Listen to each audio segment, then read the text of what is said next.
Alors, plantons un peu le décor pour commencer. Imaginons la scène. On est vendredi soir, il est tard, et la seule source de lumière dans la pièce, c'est cette lueur un peu bleutée d'un écran de téléphone. Ouais, qui éclaire un visage généralement bien fatigué par sa semaine. C'est ça, exactement.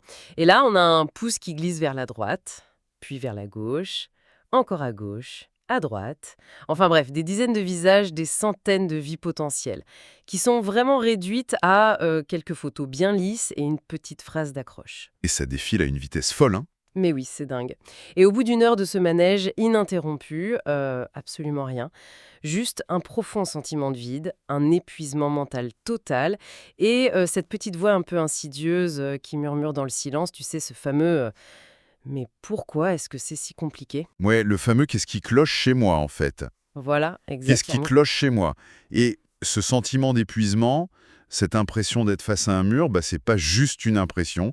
Et c'est justement le point de départ de notre décryptage d'aujourd'hui. Tout à fait. On va plonger en profondeur dans un texte très récent qui a été publié le 21 avril 2026 et qui s'intitule, et le titre est parfait, Célibataire depuis longtemps, les applis ne suffisent plus. C'est un titre qui résonne pour beaucoup de monde, je pense. Ah bah carrément. Et notre mission aujourd'hui, pour toutes les personnes qui nous écoutent et qui ont déjà ressenti cette fameuse fatigue numérique, c'est pas juste de dire que c'est dur, c'est vraiment de décortiquer la mécanique invisible de ces plateformes. Comprendre l'envers du décor, quoi. Exactement. On veut comprendre pourquoi un outil qui est, en théorie, conçu pour connecter les humains, il génère en fait un isolement aussi profond. Et surtout, on va voir quelles sont les vraies alternatives quand le système lui-même semble cassé. Et ce qui rend cette analyse hyper importante, c'est vraiment de confronter le décalage, je dirais même le gouffre, entre la promesse marketing de la technologie et la réalité psychologique vécue par les gens. C'est un contraste d'une violence inouïe, comme le souligne la source. Totalement. Parce que tout début, la promesse est celle de l'abondance absolue. Tu télécharges l'appli, tu crées un profil en 3 clics, et soudain, le monde entier semble célibataire. C'est le supermarché de l'amour. Voilà, disponible à portée de main. Et d'ailleurs, les premiers matchs arrivent souvent avec une facilité déconcertante. Ça crée une vraie bouffe d'euphorie. Une euphorie artificielle, bien sûr. Mais ouais, c'est le piège. Parce que la réalité, elle rattrape brutalement les utilisateurs. La source décrit super bien comment ces conversations du début, elles s'essoufflent après 3 ou 4 banalités du genre Salut, ça va, tu fais quoi dans la vie ?» Ouais, le fameux «salut, ça va» qui mène nulle part. C'est ça. Et les rencontres sans lendemain, elles s'accumulent pour certains. Et pour d'autres, c'est le fameux ghosting. Ah, le ghosting. Cette disparition pure et simple, du jour au lendemain, sans aucune explication. Et tout ça, ça installe un cycle sans fin. D'ailleurs, la source utilise un terme très fort que j'aime beaucoup, c'est la lassitude amoureuse. Une lassitude qui devient littéralement une fatigue émotionnelle écrasante. Écrasante, oui. Et le plus dramatique dans tout ça, c'est que l'individu finit par internaliser cet échec. Ouais, c'est là que ça devient dangereux. Au lieu de se dire que c'est l'outil qui fonctionne pas, il se remet en question lui-même. Et c'est vraiment le mécanisme psychologique le plus pernicieux de toute cette expérience.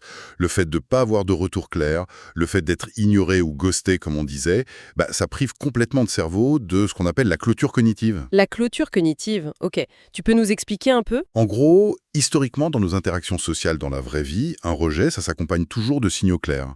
T'as un langage corporel fermé, t'as un contexte, parfois une explication verbale. Voilà, personne se détourner, par exemple. Exactement. Mais ici, sur les applis, le rejet, c'est juste un vide numérique. C'est un écran noir. Et face à ce vide, l'esprit humain, qui déteste vraiment l'incertitude, il va combler les trous. Et il les comble de la pire des manières en général. C'est ça. Il s'attaque à l'estime de soi. La personne commence à se dire mes photos sont pas assez bien, je suis pas assez drôle, je suis pas assez séduisant ».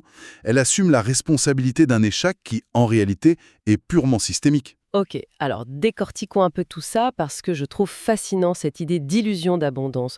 Surtout qu'on a déjà observé ça ailleurs. Ailleurs, Ouais, si on y réfléchit bien, c'est exactement, mais alors exactement, le même syndrome qu'on éprouve le soir affalé sur son canapé en faisant défiler le catalogue infini d'une plateforme de streaming. ah oui, le scroll infini de la télécommande. Totalement. Tu as accès à genre 10 000 films exceptionnels et l'abondance, c'est tellement massif que tu passes 45 minutes à juste regarder des bandes annonces. Tu compares, tu scrolles frénétiquement. Et au final, tu regardes rien. Exactement. Tu finis tellement épuisé par le poids cognitif de ce choix que tu éteins la télé pour aller te coucher, frustré, avec cette sensation super amère d'avoir gaspillé ta soirée.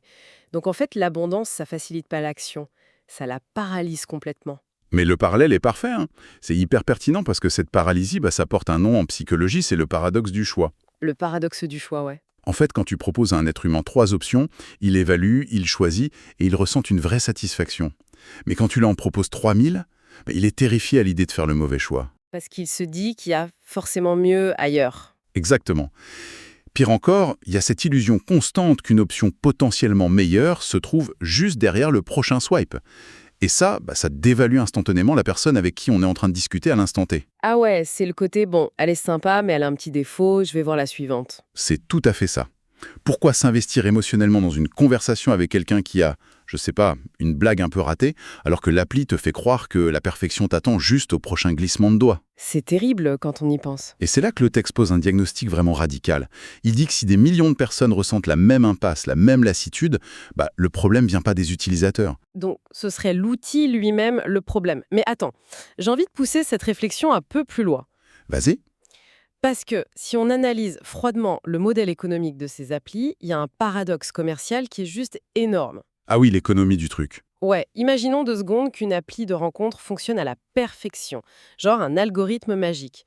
Tu t'inscris et en 48 heures, boum, compatibilité totale, tu trouves l'amour de ta vie. Le rêve absolu. Le rêve pour l'utilisateur, oui, mais que se passerait-il pour l'entreprise? Les 2 personnes désinstalleraient l'appli, elles annuleraient leurs abonnements premium à 20 balles par mois et la boîte, elle ferait faillite en un trimestre. C'est clair. Donc, leur modèle économique, il dépend fondamentalement de la rétention. L'appli a littéralement besoin d'échouer à fournir une vraie solution pour pouvoir survivre. Mais c'est le nœud du problème. Et le document l'expose avec une très grande clarté. En fait, l'architecture de ces plateformes, elle ne repose absolument pas sur une logique de compatibilité amoureuse. Elle repose sur quoi alors? Sur l'économie de l'attention.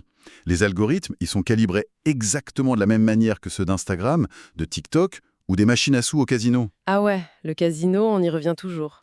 L'objectif premier, la seule métrique qui compte vraiment pour les développeurs de ces applis, c'est le temps passé sur l'écran et le nombre de clics quotidiens. Il faut qu'on continue de swiper. Exactement. Il faut que l'utilisateur continue de balayer des profils. Donc, pour y arriver, l'algorithme va surtout pas chercher à te présenter la personne avec qui tu partages des valeurs de vie profonde ou un vrai projet de vie. Il va te présenter des profils qui font réagir. Voilà, il va mettre en avant des profils générateurs de clics. Des profils ultra populaires ou très clivants, juste pour maintenir un engagement de surface. C'est fou. C'est un peu comme si on confiait la recherche de notre partenaire de vie à un gérant de casino. C'est une super image. Bah oui, parce que le gérant, il veut surtout pas que tu gagnes le gros lot et que tu rentres chez toi. Il veut que tu gagnes juste assez de petites mises, genre un petit match de temps en temps, un message sympa, juste pour te donner l'illusion que le grand amour est imminent. Et te garder assis devant la machine. C'est ça, te garder captif. C'est le principe même du renforcement aléatoire en psychologie. Le cerveau, il libère de la dopamine, non pas quand on obtient la récompense, mais dans l'anticipation de cette récompense. Surtout quand on n'est pas sûr de l'avoir. Exactement. L'incertitude décuple la dopamine. Donc chaque nouveau profil qui apparaît à l'écran, c'est une dose de dopamine potentielle. Et cette espèce de gamification de l'espoir amoureux, ça modifie nos comportements en profondeur. On devient accro au processus, pas au résultat. Puisque l'algorithme valorise la rétention superficielle, les utilisateurs finissent par s'adapter à ces règles toxiques. Ça favorise la quantité stérile au détriment absolu de la qualité de la relation. Et ça nous mène directement à une notion hyper importante qui est abordée par notre source d'aujourd'hui. C'est ce qu'elle appelle la digitalisation de la rencontre. Oui, un point crucial du texte. Parce que si le système nous pousse à jouer à ce jeu de l'attention, comment est-ce que ça transforme la manière dont on se présente au monde? Le texte affirme carrément que les profils se transforment en vitrines. Et je trouve le mot « juste » effrayant tellement il est vrai. Mais il est d'une très grande justesse, oui. Parce qu'il décrit un processus clair de marchandisation de soi. On devient des produits, quoi. C'est ça. Sous la pression de cet environnement où on est jugé en une fraction de seconde, la tentation, c'est presque une nécessité de survie numérique, en fait.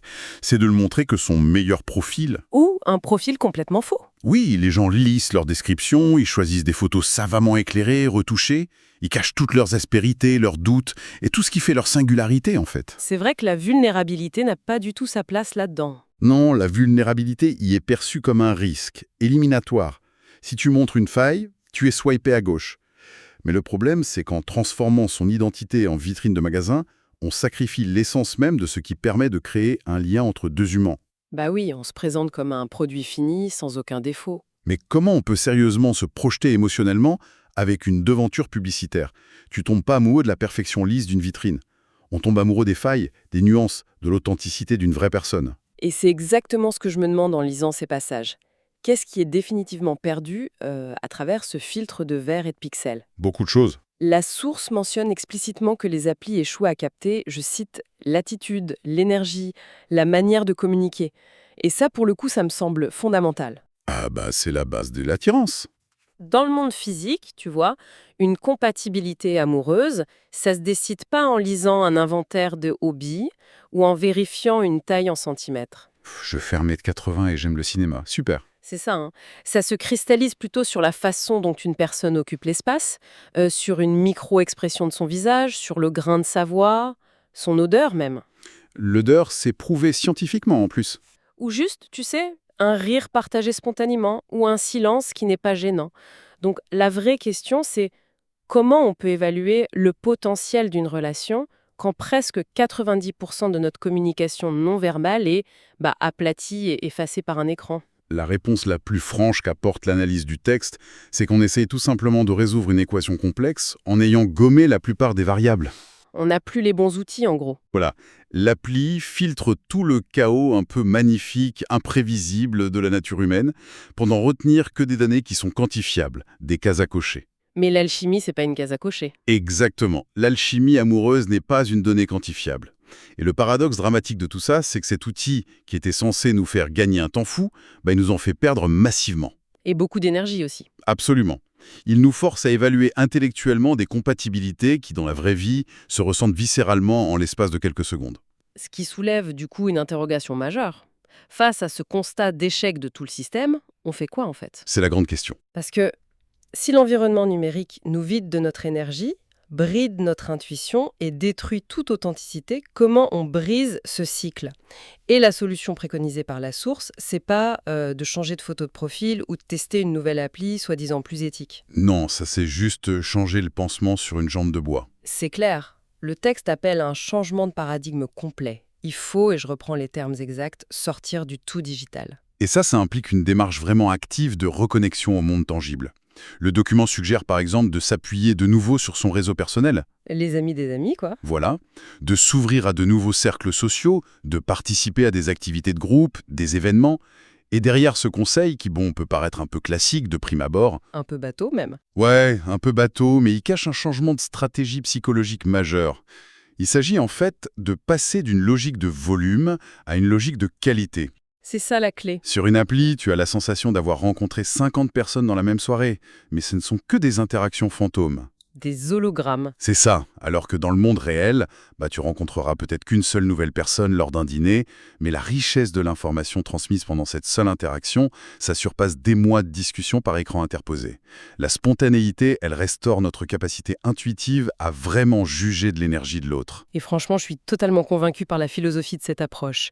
Privilégier la qualité, retrouver la sérendipité, tu sais, le charme de la rencontre imprévue. C'est magnifique sur le papier. Mais Je sens un mais. Mais si on se met à la place de ceux qui nous écoutent et qui vivent ce célibat de longue durée, faut quand même être pragmatique. Il y a un obstacle de taille dans cette proposition. lequel? Qu'est-ce qui se passe pour les gens qui n'ont tout simplement pas le temps? Ah oui, le facteur temps. Ceux qui ont des carrières ultra chronophages ou qui ont un cercle social qui est très restreint ou alors composé uniquement de gens déjà en couple avec des enfants ou même quelqu'un qui vient de déménager et qui connaît personne dans sa ville. C'est très juste. Dire juste, sortez de chez vous et participez à des événements, c'est un très beau conseil théorique, mais l'injonction à la sociabilité, ça peut être tout aussi épuisant que l'appli de rencontre elle-même.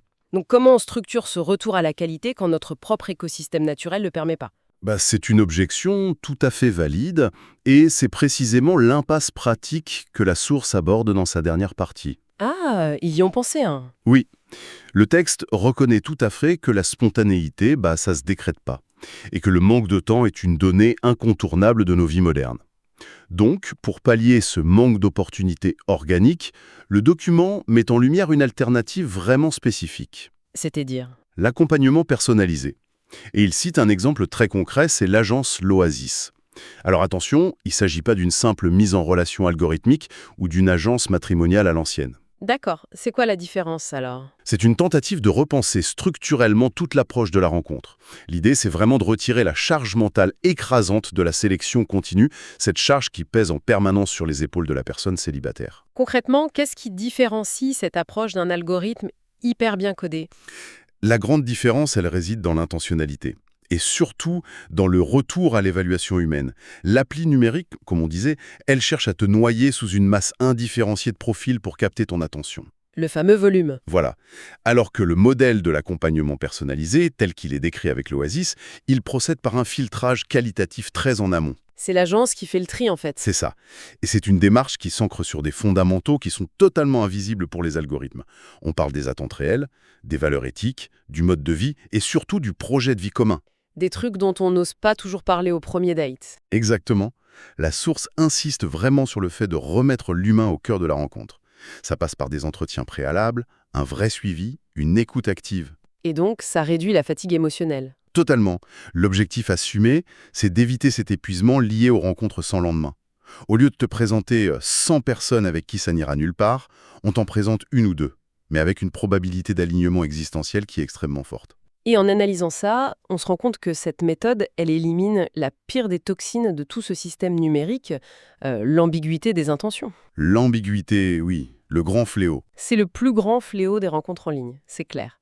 Parce que sur une même appli, t'as une personne qui cherche très sincèrement à construire une famille, t'as une autre qui s'ennuie dans la salle d'attente de son médecin et qui veut juste flatter son ego avec des matchs. Et le troisième qui vient de se faire larguer et qui veut un pansement pour le week-end. Exactement, le chaos est total. Et ça génère d'immenses souffrances parce que les attentes ne sont jamais alignées. Alors qu'avec une démarche d'accompagnement comme ça, ce brouillard, il se dissipe tout de suite. Tout est sur la table. C'est ça. Les intentions sont clarifiées, elles sont assumées et validées avant même qu'on ait échangé le premier regard. Du coup, les deux personnes qui sont assises à la table de ce café, elles savent exactement pourquoi elles sont là. Il n'y a plus de masque à porter, plus de jeu de dupes. Et c'est une observation vraiment capitale.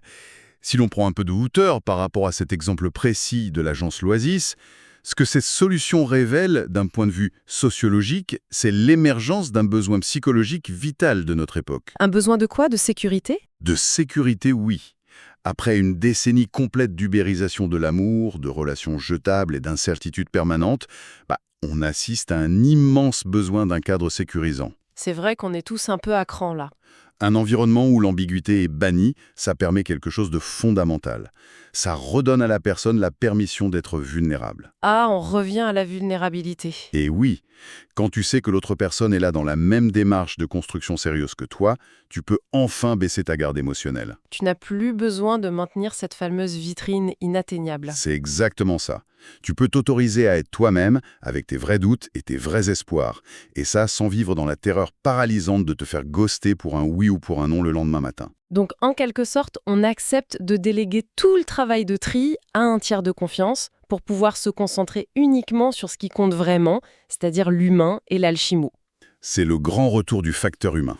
Eh bien, quel voyage conceptuel on vient d'accomplir avec l'exploration de cette source aujourd'hui. Si on devait un peu cristalliser l'essence de tout ce qu'on a décortiqué, le constat est aussi limpide que puissant. Tout à fait. Cette lassitude amoureuse, ce vide existentiel que ressentent tant de célibataires, ce n'est en aucun cas une défaillance personnelle.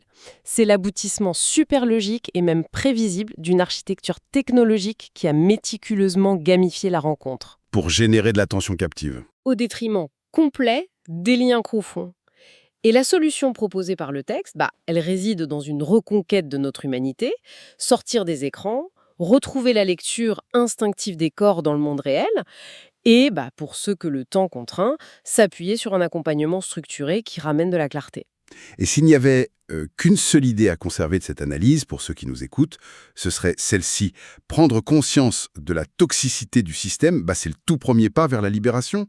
Se déculpabiliser, enfin. Exactement. Comprendre que la machine joue activement contre vos propres intérêts amoureux, ça permet de se défaire de toute cette culpabilité. C'est pas votre apparence ou votre façon de parler qui pose problème, c'est l'arène dans laquelle vous tentez d'évoluer. Il faut changer d'arène. S'extraire de cet arrêt numérique, que ce soit par le retour aux cercles sociaux réels ou par des agents spécialisés, c'est reprendre activement le pouvoir sur son propre parcours de vie. C'est refuser qu'un algorithme dicte la valeur de nos interactions sociales. C'est une perspective qui, finalement, redonne beaucoup d'oxygène et d'espoir. Mais avant de clôturer cette réflexion, je voudrais soumettre une dernière petite idée à l'audience. Vas-y, je sens la provocation. Une pensée un peu provocatrice, ouais, mais Mhm. qui prolonge vraiment les constats de notre source. En fait, on vient de voir comment ces plateformes nous ont conditionnés, souvent pendant de très longues années, à évaluer l'autre comme un produit jetable, à balayer des humains d'un mouvement de doigt au moindre petit défaut perçu. Oui, le réflexe du pouce. Cette culture du swipe et de l'optimisation permanente, elle a profondément câblé notre cerveau à l'illusion qu'il y a toujours, statistiquement, quelqu'un de mieux à un clic de distance. L'herbe est toujours plus verte sur le profil suivant. Exactement. Alors imaginons la suite. Imaginons qu'une personne parvienne enfin à s'extraire de ce système toxique. Elle rencontre quelqu'un de formidable dans le monde réel et hop, une vraie relation sérieuse et authentique s'installe. Le happy end. Oui, mais voilà ma question. Combien de temps il faudra au cerveau de cette personne pour véritablement désapprendre ses réflexes consuméristes? Ah oui, l'empreinte que ça laisse. Face aux premières difficultés inévitables que traverse tout couple, les désaccords, la routine, les vrais défauts de l'autre qui apparaissent, ben, ce fantôme de l'abondance numérique, il risque pas de ressurgir insidieusement? C'est une excellente question. L'idée qu'on a un plan B dans notre poche en permanence. C'est ça. Le grand défi des prochaines années, ce sera peut-être pas seulement de réussir à fuir les applis pour trouver l'amour, mais de s'assurer que la mentalité du swipe ne s'est pas infiltrée en nous au point de saboter nos vraies relations une fois qu'on les a trouvées. La détox post-appli, le vrai chantier de demain. C'est une question épineuse que je laisse en suspens pour nourrir vos propres réflexions à la maison ou dans les transports. Merci à tous d'avoir plongé dans ces profondeurs avec nous aujourd'hui et on se retrouve très vite pour un nouveau décryptage.